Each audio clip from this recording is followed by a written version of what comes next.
Welcome to the Retirement Railroad, the Matinee Modeling Tip of the Day. Now, do you know what the worst sound in model railroading is? Well, let me show you.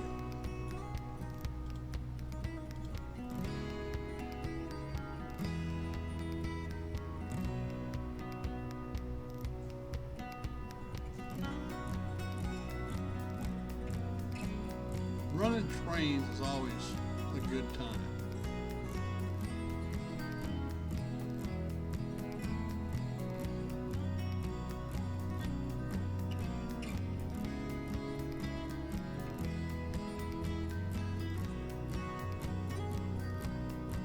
It's a good time right up to about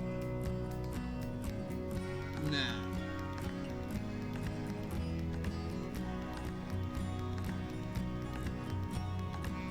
Notice there's no sound in the video. My language would not have been appropriate for this video, but there were a lot of pieces, and unfortunately, so much damage that that locomotive, my favorite by the way, is only good for parks now. So,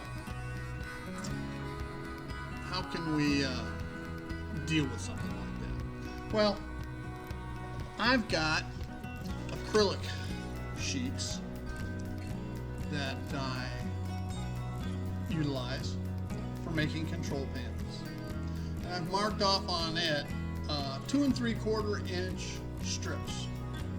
So I'm going to cut these strips and drill some holes. Then I'm gonna on my drill press, and the holes are going to be bigger. These aren't pilot holes. These are holes. So these lathe screws, which are large heads, like a washer built on it, and they are made for attaching like stucco screening. So the stucco has a surface to adhere to. All right. So the holes I drill will be larger than the thread size on these screws, so that the screw can pass through them without threading.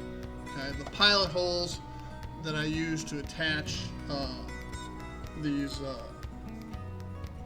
protective barriers, of course, will be smaller than the thread size. So let's go out and cut them and drill them, and then we can get to work installing them. Okay, so I got the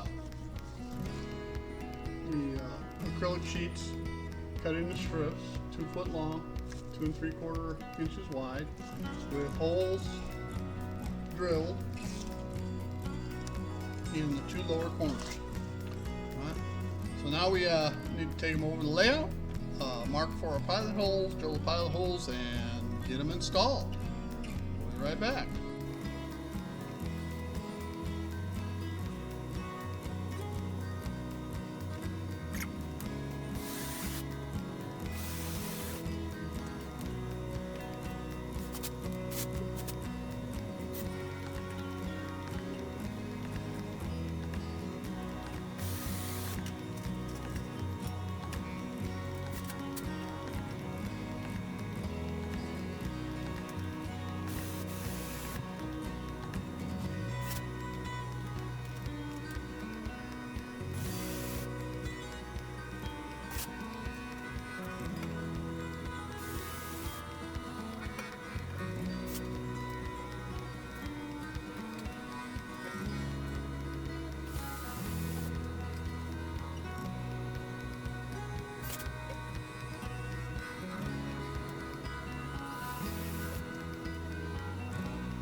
Okay, all installed.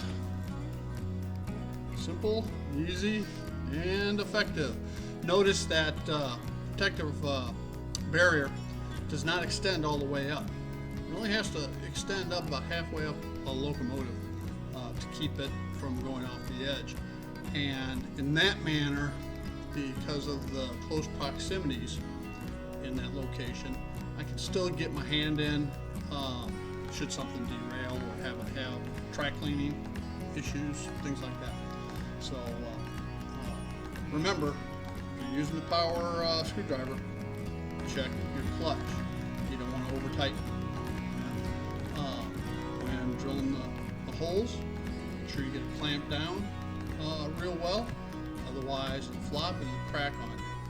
All right. As far as cutting, I use my DeWalt chop saw, with a standard carbide tip blade.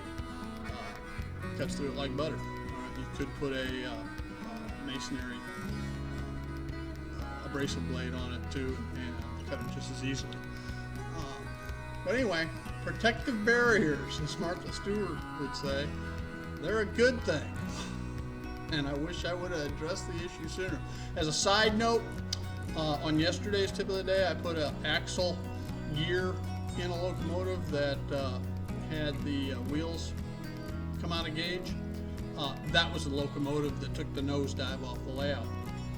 All right, and yeah, it's that's only one of numerous issues, cracked frame, and the list goes on. But I wanted to show how to fix that situation. And hopefully, if you have a situation like my tip of the day yesterday, tip of the day number 12, no, tip of the day number 22, I believe it is. This is number 23. Address it before it takes a nosedive off your leg. All right? Again, I'm Steve. This is the Retirement Railroad Matinee Modeling Tip of the Day. Thanks for watching.